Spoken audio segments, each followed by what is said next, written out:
What's going on, everybody? Welcome to the Back to Life podcast with Nikotjr. I'm Nikotjr, your host, and I have my wonderful friend here, Anton. Anton, introduce yourself. Tell us a little bit about you. And before we start that, why don't we flick that switch and go on air? Because I think it's well deserved.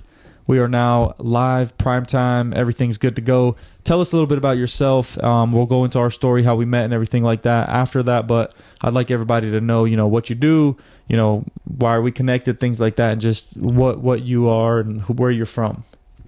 Hey guys, my name is Anton Demenchak.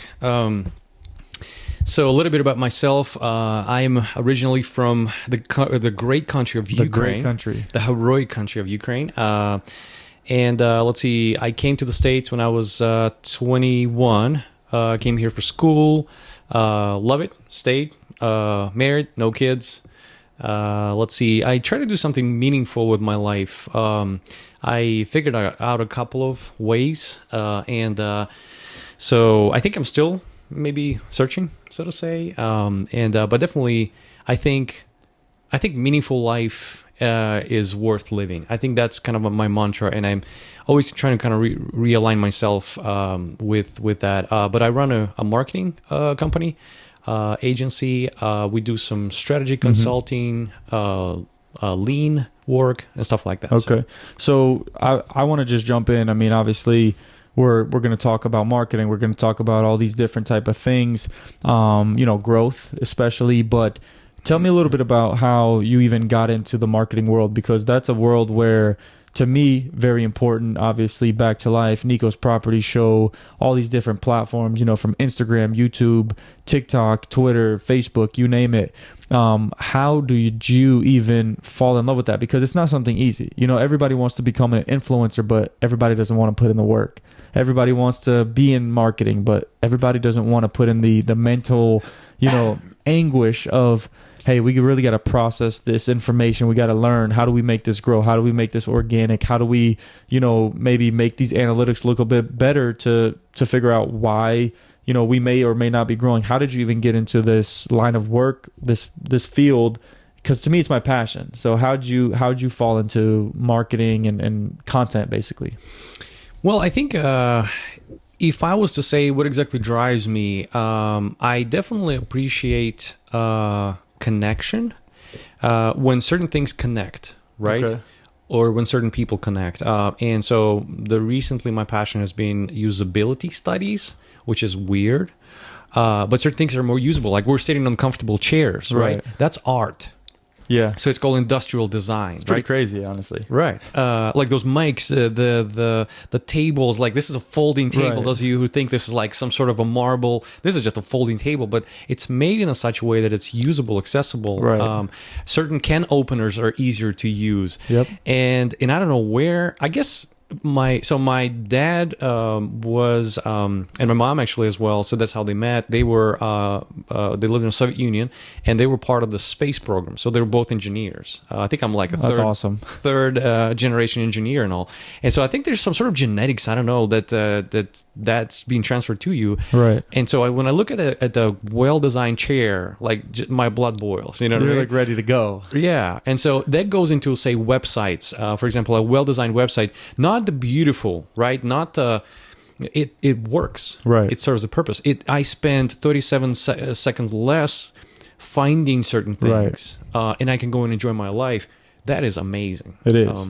My mind is honestly, my mind is blown by mostly everything. I always start out most conversations with one of my cousins. His name's Paul, and he's like a brother to me. Great guy. Yeah, great guy. Big shout out to Paul. Hello, Paul, if you're listening or watching, which you will be. However, I always start out the conversation with like, what's crazy? We're alive. What's crazy? We're able to do this every single day. Like, my mind also works in that way. I've never been into like, engineering or anything. I have friends that are engineers, but I will say that though, my mind thinks so much like philosophically that's not even funny. Kind of confuses me sometimes. I'm like, why do you have to think so deep? But I can appreciate it about you. So I think that's really cool. But I'll jump into how we even met. it was a close a colleague to both of us that kind of brought us together, and big shout out to him. I mean, he literally brought us together, so appreciate that. Didn't know each other before then. I've been living in Chattanooga since I was 3. You've been here since 10 years? 08. Since 08. Okay, yeah. So you're 10, 12, 13, 14, or so, yeah. 14 years. Counting. And we didn't know each other. So we met each other, a year and a half ago, maybe not even, maybe a year ago, and just clicked.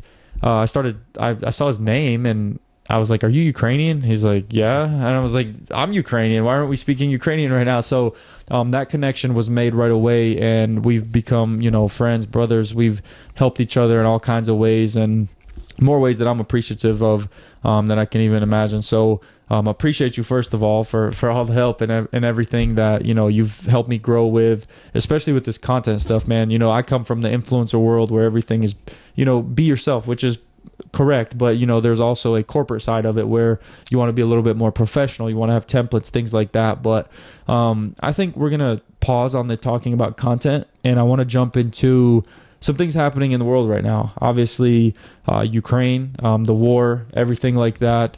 You see the flag right there. You can put that front and center. Looks great on camera. Looks great in real life. But I know your mom was actually there. I think this is a story to not take lightly, but your mom was there. I remember talking to you. We're eating lunch. You got your sister calling you 14 times. Your mom's calling you. It's stressful. She was stuck there. There's bombs going off. There's airstrikes going on. Tell us a little bit about, how you feel right now, how the situation is, because you're in close contact with people. I still have family there. My family's safe, but your mom was trying to flee in that moment, and you're living here in the United States. Perfect life over here, right? Talk through. Perfect. Yeah, literally. Like, we didn't know that, but it is. Man, it's wonderful. It's literally perfect. So talk a little bit about that. I mean, transition, that process for her, because now she's like, hey, I gotta go. I'm leaving my homeland. So dive into that. Not too much if you don't want to, but as much as you possibly want to. Yeah. So I guess a little bit of a background. My mom and I were pretty close, even though she's very independent. She doesn't want to come to the States. We're in the States, if you guys, by the way, watching outside of the U.S. And so I've encouraged her to maybe come up at some point, but she said, no, I like Ukraine. But we're super close. We talk on a daily basis, just like probably you and your mom. So there's something culturally there. Hey, interesting. But yeah, so when the war started, so a couple of days prior to the war starting, we hear Biden saying 2 days, 1 day. Right. It's about to start. And we're like, so I started calling my mom about 3 days, 2 weeks. And then 3 days prior, I was like, go get a suitcase and let's just leave. And then my mom, she's very independent, just like me. And so she says, okay, I'm going to go and find a cute suitcase. Right? Oh, man. And so the next day I talked to her again, and she said, I think I found one. And I was like, why don't you just get it? Why don't you just pack and why don't you go? I'm about to get you a ticket. That was on Tuesday. And on Thursday, the war starts, February 24th. And so from there, the conversations about cute suitcases are out of the door.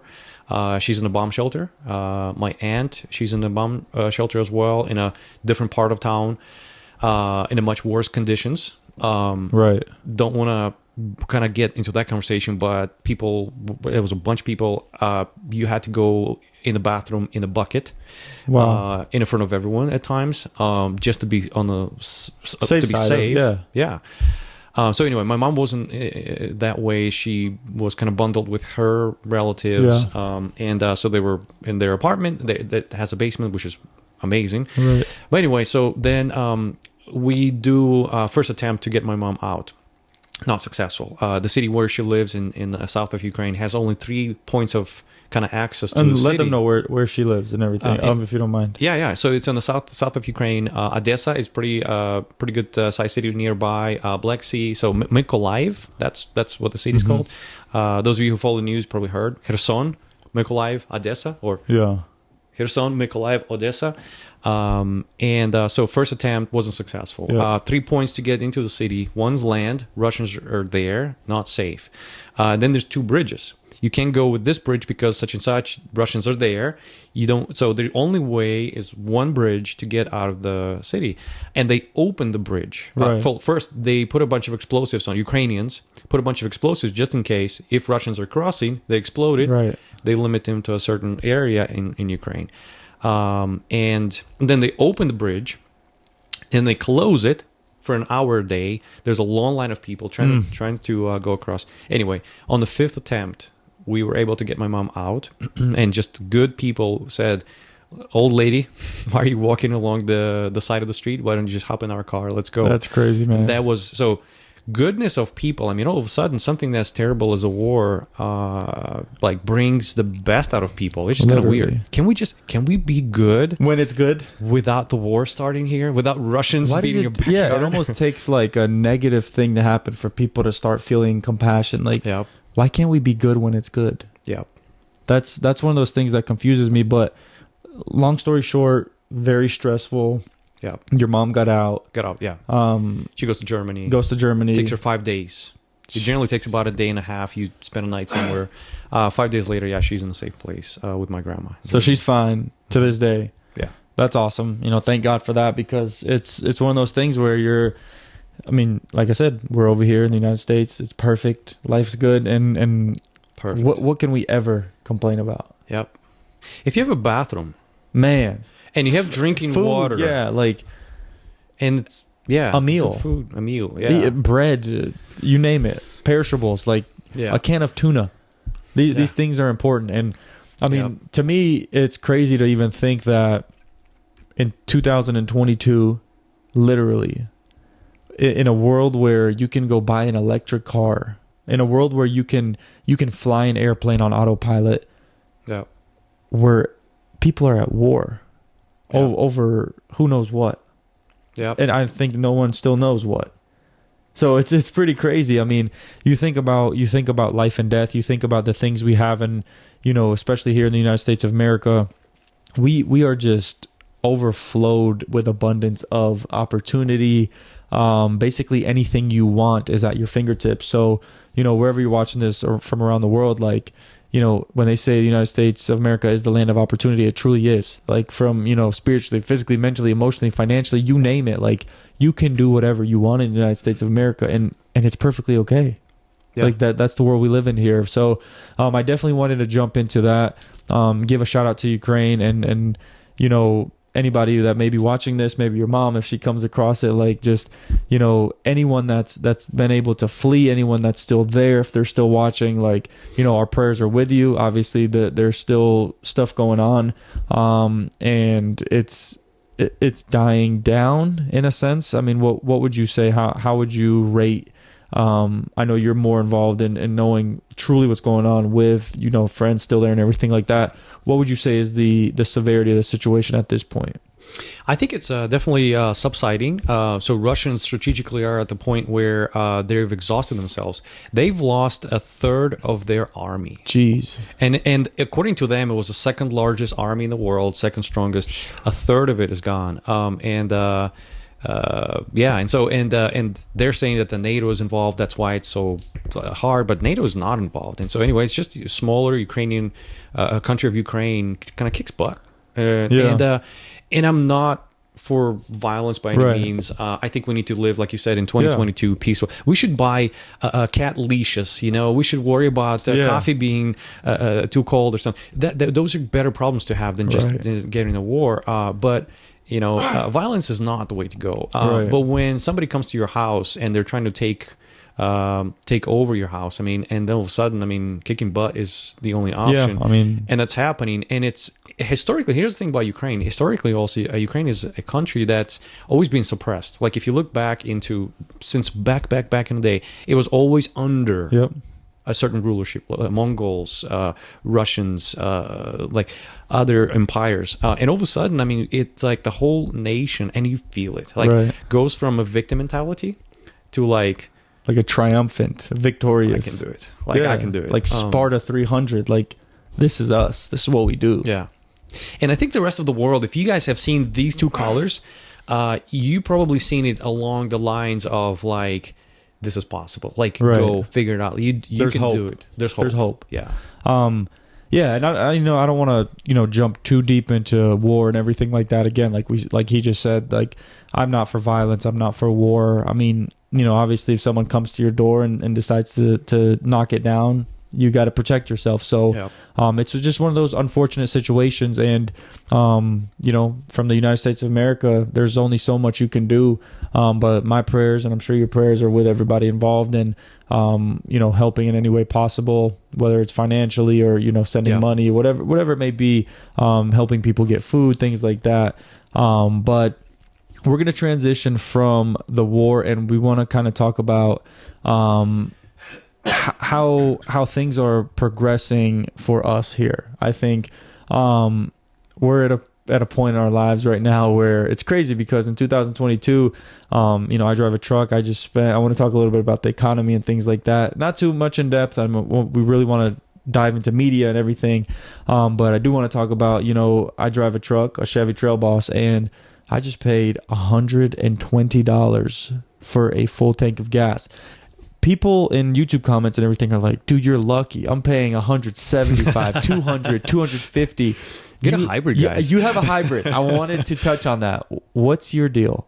How much are you paying? What does that look like? So I just bought a brand new car not a long time ago, and it was a shortage of hybrids. So I actually end up just with a pure gasoline, which I am bummed. I am sad. Oh, man. I'm devastated. But I'm driving a full gasoline car. For 3 years, I drove hybrid. It was like, I don't know, $30. Yeah. And it lasts you for 600 miles. Jeez. So you put regular gas and things like that. If here where we are, Chattanooga, Tennessee, if they had just a little bit more plug-in like infrastructure, I would totally go electric. I think my next car is going to be electric, and I'm all about Tesla?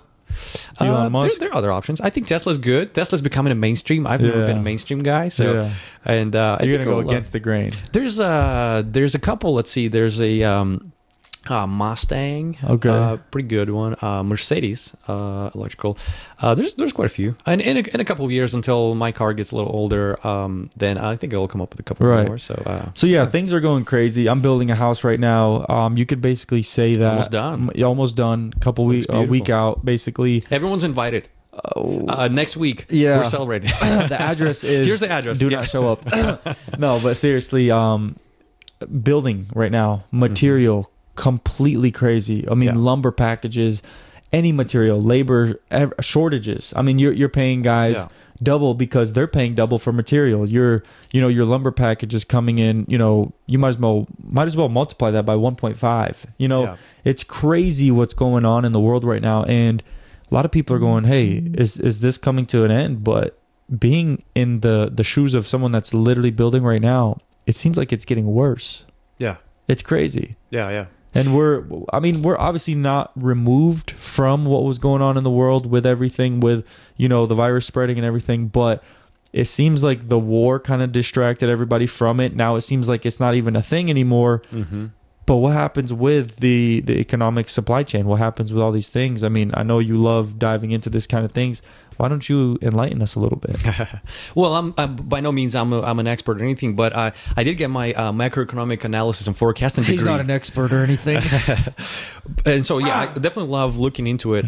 So U.S. economy and just world economy overall got overheated a little bit, right? A little. And we can see that. So the Fed, and I'll speak as is. Yeah. They missed inflation. Right, so they used to be doing. Look at the rate actions that the Fed, the Central Bank of U.S. and Bank of England as well, did. They would take smaller increases over larger periods of time. They haven't done this. I guess their portfolios looked good, and then they, I don't know, maybe that's my speculation. So now they're doing drastic increases that never works along good for economy. So overheated economy. There is a thing to where our country, U.S., printed a bunch of dollars to support economy. Man, during COVID. Checks everywhere. Yeah, people were buying toys, man. Yeah, with all that money, not food. Right. Toys, TVs, or crypto. Crypto. A bunch of my friends buy crypto. Yeah, that's why crypto is going up. Jeez. That's why everything's going up. Yeah. So essentially, economy is doing extra good. That's why everyone's building. The things were closed, including chip manufacturers. So the manufacturing of certain things like garage doors, right? Man. Or chips, which has the same exact kind of problem. The production wasn't able to keep up with the demand. And all of a sudden we're at that situation where they call it inflation. It's technically not an inflation. It's just prices overall increased. It's not inflation, but it acts like an inflation. Right. And so you go to the store, everything's more expensive. Houses, everything. People are paying $30,000, $40,000, $50,000 over asking price, waiving inspections, not worrying about, what if something's wrong with this house? Oh, it's okay. We'll pay, and they're paying cash. Yeah, it's crazy. That's right.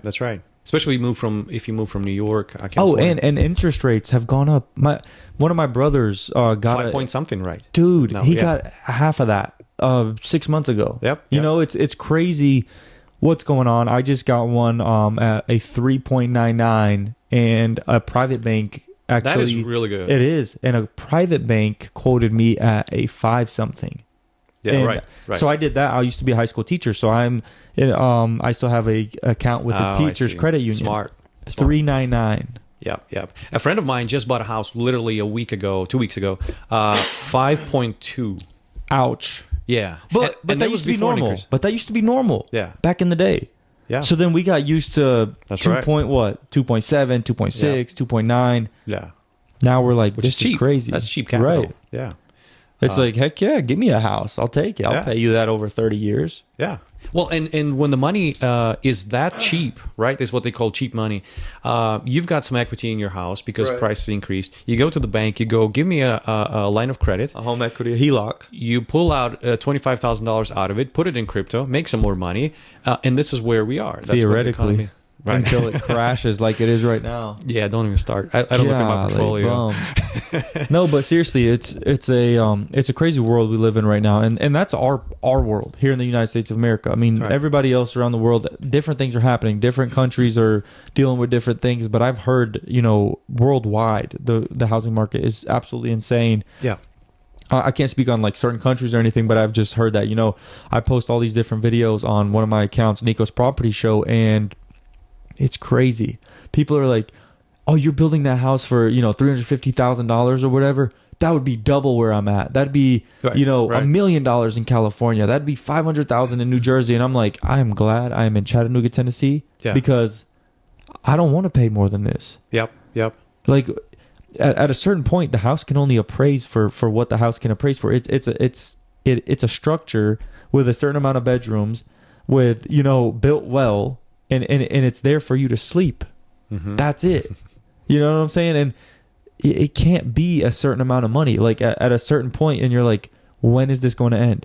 I had to wait 6 months for windows. I had to wait 8 months for a garage door. You're talking about, people are trying to put LVLs, which are beams in houses, to hold up load-bearing structures and stuff like that, walls. You're waiting 2-3 months for that. Yeah. You never had to plan for this kind of stuff. And now it's a crazy world. Yeah. What's also interesting? What's happening is that you mentioned the increased prices. People are moving, and so just like we know, there was this massive exodus, right? Is what they called out of California. Yes.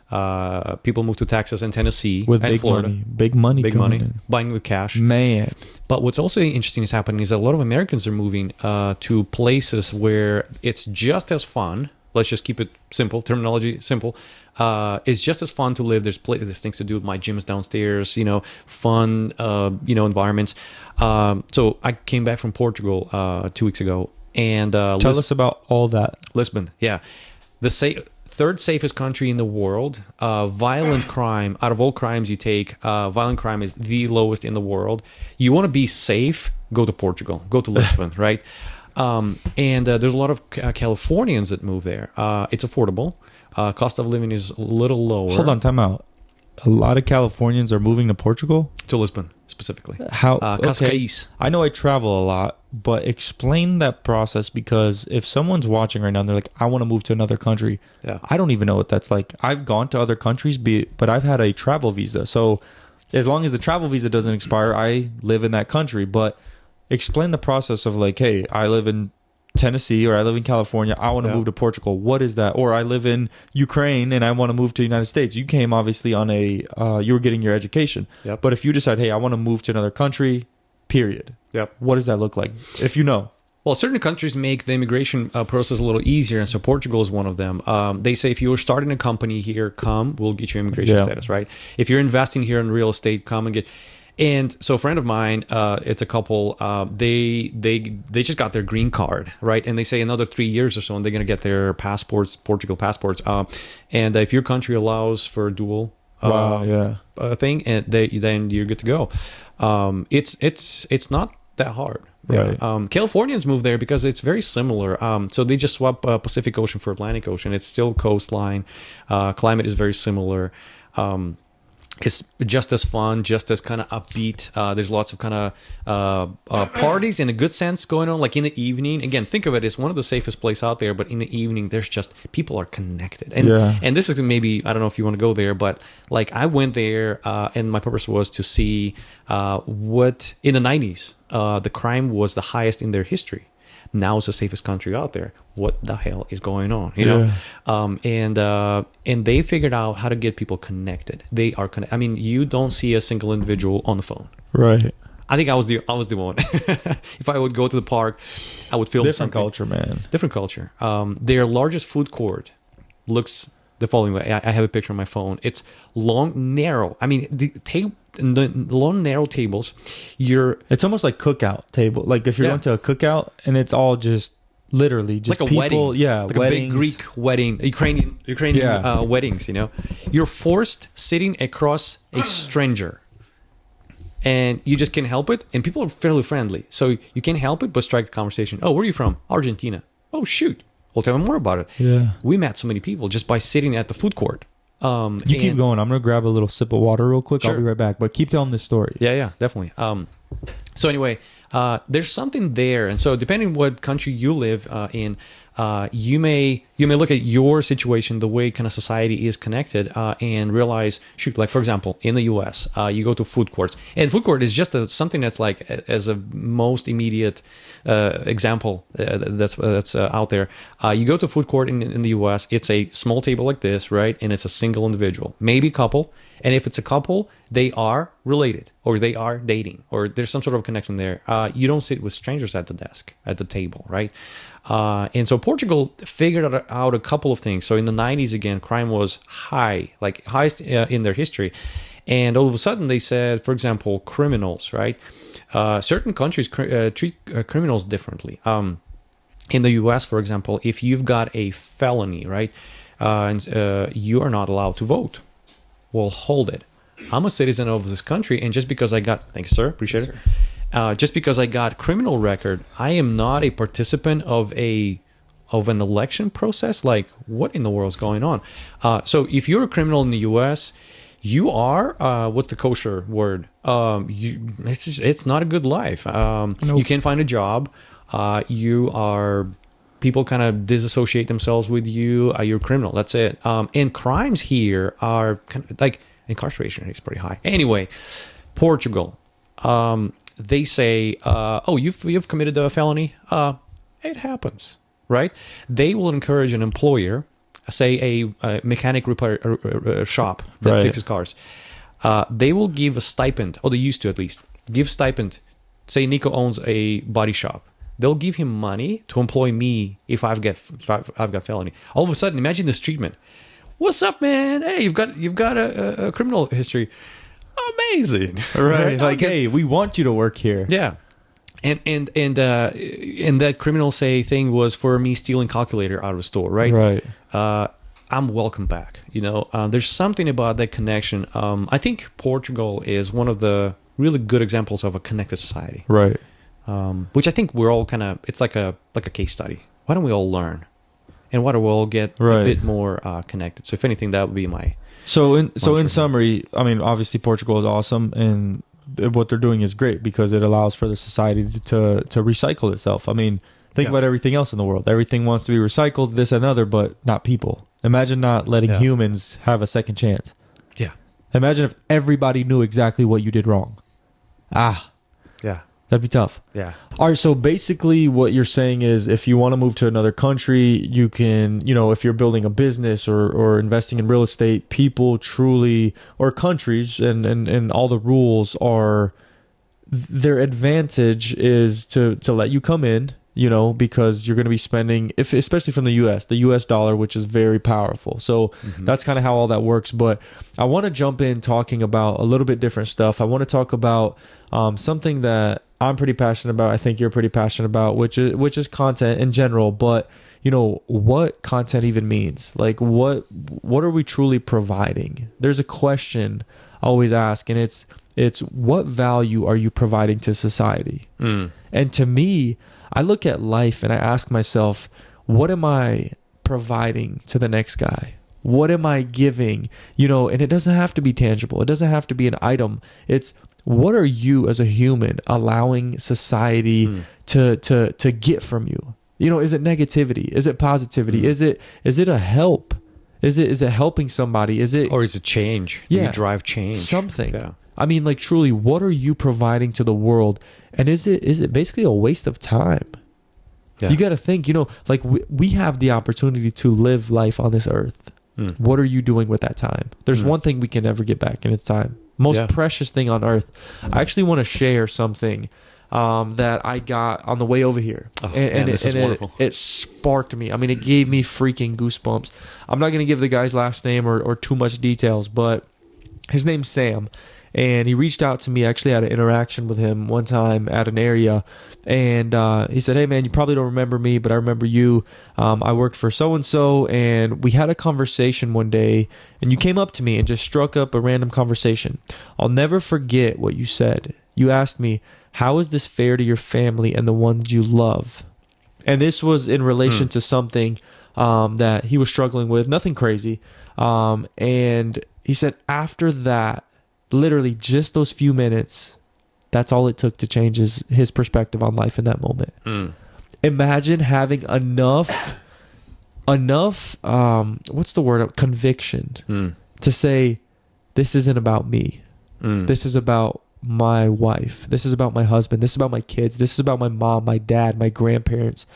And it's crazy to me, literally, like I'm getting goosebumps right now. I don't know if you guys can see it on camera, but it just blew my mind that one conversation, one statement changed his life forever. And he said, I just wanted you to know that for the last 18 months, I haven't done that again. And I'll just say what it is so people don't think it's something crazy. He stopped smoking. He said that day was the last pack of cigarettes I have ever had. 18 months, man. You know how hard it is to quit something like that?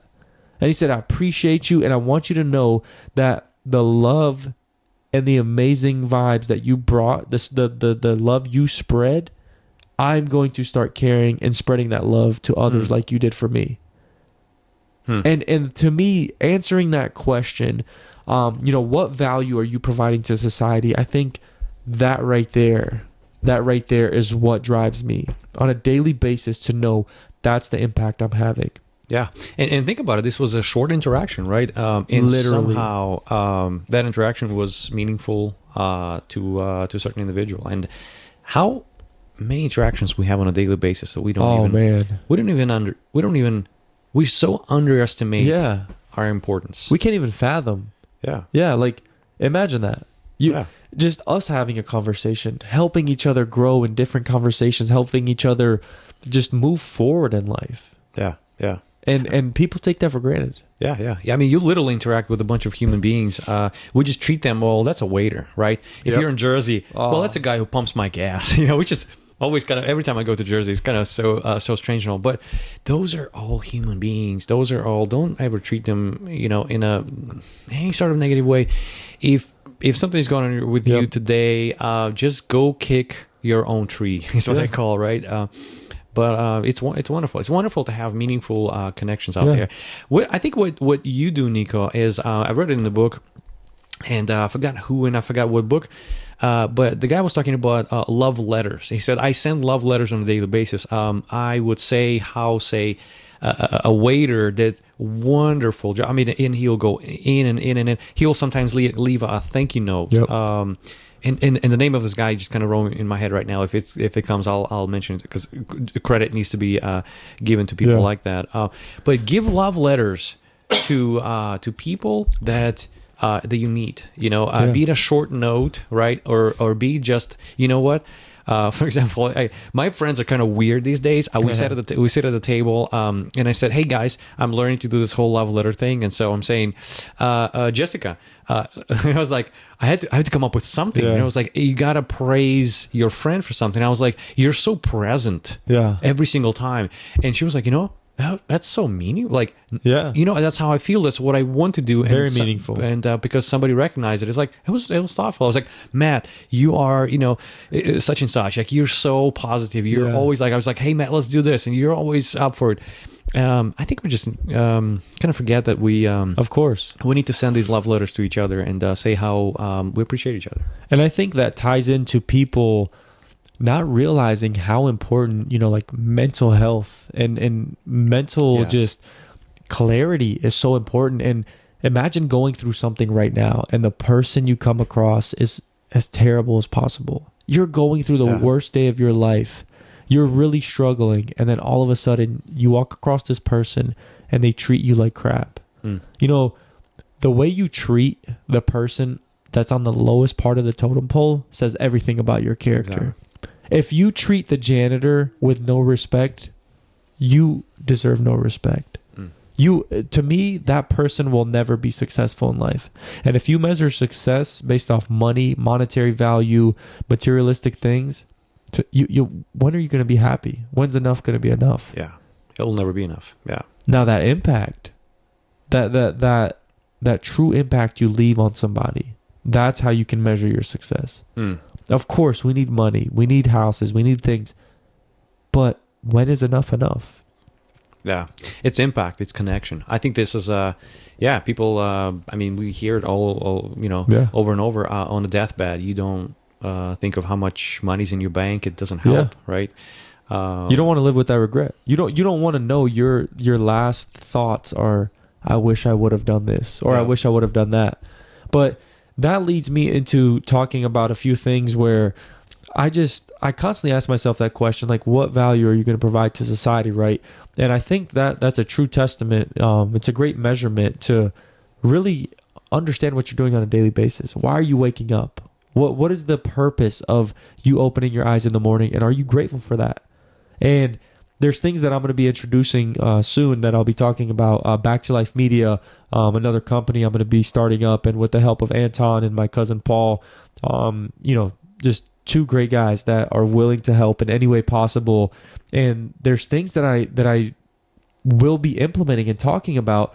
I mean, Back to Life Media is going to be about driving connection and developing purpose, because at the end of the day, it's like, what are we here on this earth for?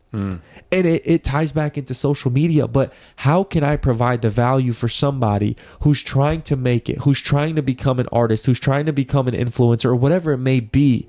How do you tie that in and say, hey, hold on, that's not your identity. That's what you do on a daily basis. Let me help you understand, hey, this is what you like to do. You like dealing with these kind of foundations. You like helping these type of people. You like doing this. What can I help you create to get brand deals to help with that? What can I help you create to maybe free up some of your time so you can go pour into some of those different people? Maybe you want to be present, but you still got to make your money. And what is it to invest in something to get some of your time back? The one thing you'll never get back. We can always make money. Money can always be made. But time is time. Time is time, and it can never be recreated. Literally. Yeah. Well, see, I'm really excited to see you could be doing anything, right? And so we're all could, just tire ourselves with just all kinds of, nonsensical things. But seeing you devoting your life to, again, helping people get connected, right? Or growing that impact that we have on others with things that you do, and developing a purpose. I'm just thinking about the people who actually made it, right? Made it in this world. For some reason, we see drugs, we see addictions, we see some bunch of nonsense, and I'm like, why? Has that individual lost a purpose? Right. And have they stopped connecting with people in a meaningful way?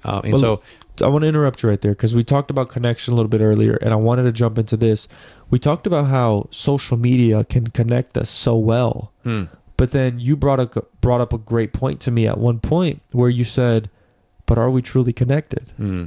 So at the end of the day, we're connected. So we think. We technically connected. Explain right? what you said. Well, I'm just thinking, I think we definitely live in a society where, like, I literally have this thing in my pocket right now, right?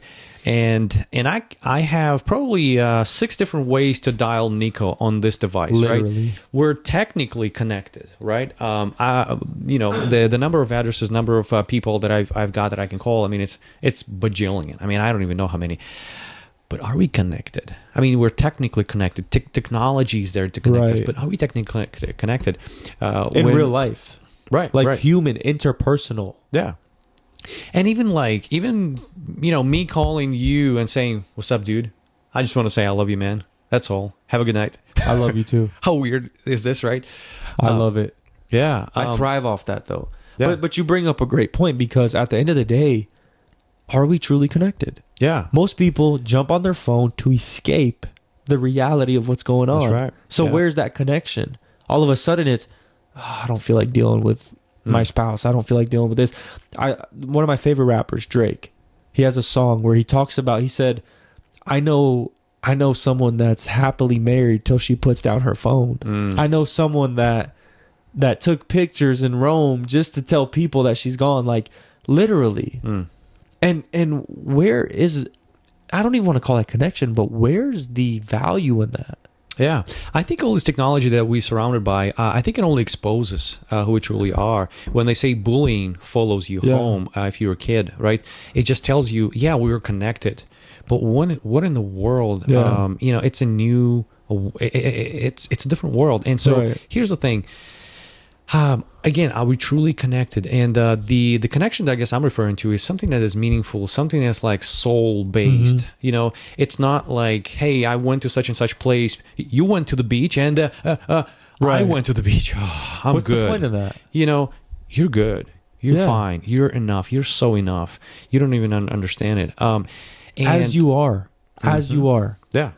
I mean, I'm a man of faith. I believe in God, and in the Bible that I read, it says you are fearfully and wonderfully made. Yeah. Imagine that. Yeah. I don't care what you believe in.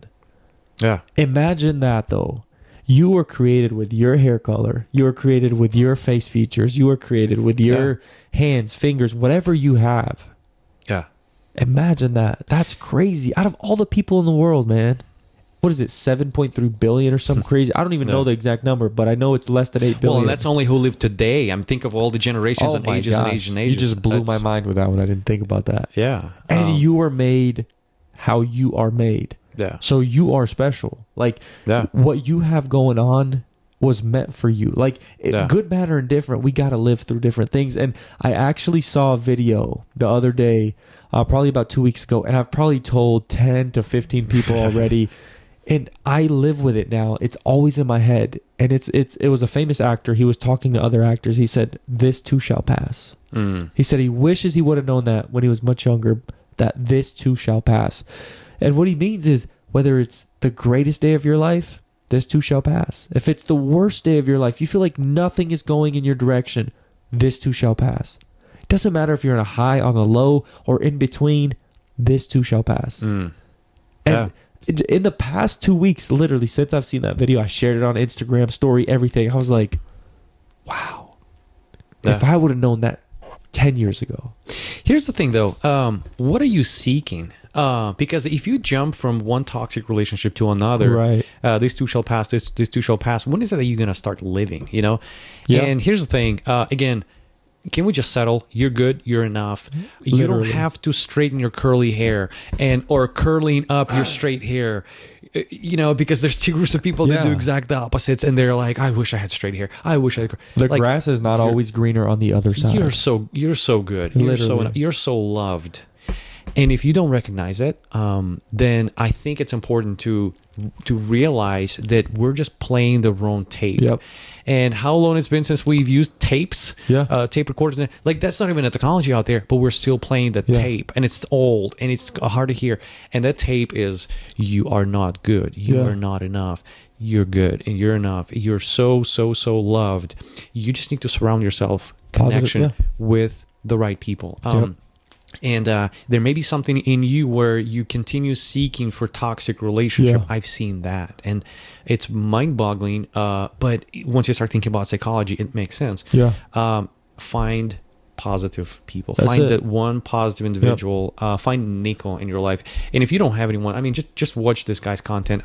Nico is full of positivity, and just like you've mentioned about that interaction about the guy, it was once. It was in the parking lot. You never know when that can happen. Yeah. And I always tell people this, like, I actually had a football coach in college one time. He said, show me your friends and I'll show you your future. There you go. Show me your friends and I'll show you your future. Yeah. Think about that when you're hanging out with your friends the next time. Are they building you up or are they breaking you down? Yeah. Are they helping you build the wall or are they helping you tear it down? Are you putting one brick on at a time and in the back they're taking one off the backside? Who are you surrounding yourself with that's either building you up or breaking you back down? Are they sucking the energy out of you? Are they an energy-sucking vampire, or are they a fountain of water? Are they bringing you life? Are they complimenting you, or are they projecting their insecurities onto you because they don't believe in themselves and they don't want to see you get ahead? We're not in competition. You and your friend group you're not in competition. You are there to help each other grow. You're there to say, hey, Anton, dude, if you did this, I think that would be awesome. You got to have an open mind. And sometimes your advice isn't the best advice. And that's okay. Anton can say, I appreciate that, bro, but I'm all right. Like, I really love doing it this way. That's fine. That is okay. That's what great people do. Yeah. Imagine teamwork, man. Yeah. Business, relationships, all that. Yeah. Well, and the big question is, do you have to be somebody when you are with your people? Right. Because you don't need to be. You are. That's deep. Say that again. Do you have to be somebody to be with your person, to be with your group of people? Because, again, if that's not the case, if you can't be who you truly are, it may not be as functional of a connection and relationship. And here's the thing. This is where I want to spend the rest of my life, if I could, devote myself to this one thing, to make this world more connected. And connected, I'm saying, what I mean is I come to Nico and I go, dude, things are not as great. Can I just say it? Do I have to smile? Right. No? Good. Because I'm kind of sick and tired of smiling because I've something's going on. And I think there's a value in sharing those battle cries. Yeah. All of a sudden you start realizing it's a battle. Life is a battle, and we're all in it. And can we just do it together? And growth mindset kind of reminds you that it's okay. Everything's a lesson. Because mental health is real, man. Like, it's as real as it gets. Life is tough. It's okay to be okay. It's okay to not be okay. Yeah. It's okay to have the best day of your life and then it be followed up with the worst day of your life. It's okay to be human. It's okay to grow through those things. Yeah. How you take it is the only thing you can truly change. And that's why a mindset, growth mindset, again, is so important. It's kind of interesting. Carol Dweck, it's a book. It's called Mindset. She refers to, she's a PhD, and there's a bunch of PhD students doing research into mindset. And you're being welcomed in the front of the class, and a teacher is asking you a question. You don't know the answer. What do? Shoot. This was my opportunity to shine. Right. I am smart. Dang it. Am I? Probably not. You were raised by a static mindset parents. They told you you're smart. Right. You are good looking. And when you run into a situation like this, you start questioning that. Am I smart? Am I good looking? The growth mindset kid, you give them riddles, you give them mazes. They're like, man, this is hard. Give me more. They come in the front of the class. They don't know the answer. And they're like, well, this doesn't feel great. Right. But their parents told them, instead of saying you're smart or you're good, they would say you have done this well. Right. You have put a lot of effort into it, and you go to the front of a class, you don't know the answer, you're like, shoot, I need to put more effort into it. Exactly. And so your attitude, so one sits down at his own, a desk in class, and it's like, I'm ready to go. This is a wake up call. Let's do it. And the other person goes, shoot, I need to put up, Instagram picture to make myself feel good and things like that. And so you are good. You're enough. Develop a growth. Like develop this like thick skin made out of steel, a highest grade steel mindset. You have to. It'll serve you well. Especially in this world, in this day and age, comparison is the thief of joy. And what do we do on a daily basis? Compare. Oh, I wish I had that car. Yeah. I wish I had that house. Yeah. It's tough. Yeah. You can't compare. Find a way to be content with the life that you live. This actually just came to my mind. I used to tell people when I was traveling the world, when I was sitting in India, in Kerala, India, I asked myself a question. If I had $1 million in my bank account right now, would I still be doing the same thing? My answer was yes. I wasn't doing it for the money. I wasn't doing it for the fame, for the accolades. I wasn't running a YouTube channel, an Instagram account to just get all these accolades. It comes with it, but that was not the main purpose. I was living the life I always intended to. I was enjoying the life that I created at that moment. And I was going to keep doing it whether I had $1 million in cash or not. If money will change what you're doing in life, and I get it, you might be in a really bad situation or whatever, and you can't just go travel the world. But if money is the only thing that would change what your life looks like, you're probably doing the wrong thing. That's deep. You're probably doing the wrong thing. Would you be still doing what you're doing if you were a multimillionaire? Or would you think you'd be sitting on a yacht 24/7? That gets boring, by the way. Yeah. How many days can you sit on a yacht by yourself until you go crazy? Yeah. Yeah, definitely find something you truly, truly enjoy and love. Yeah. And the thing is, I like a friend of mine, Daniel, if you're watching it, hey, he said this thing, I love it. He said, happiness is for young boys. He was talking about men and things like that, but again, boys and girls. Happiness is for young boys and girls. Fulfillment is for mature men and women.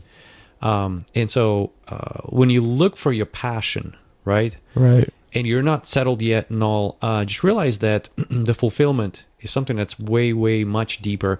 And just like Nico said, it's very fulfilling. It's very good. Right. Just good to be out there amongst people. I mean, tell us a little bit about India, or maybe next time. India is not the country where you go to. There's a lot of poverty, right? There's a lot of poverty. There's a lot of 400 million people is what they told me. 450 million people live in the slums.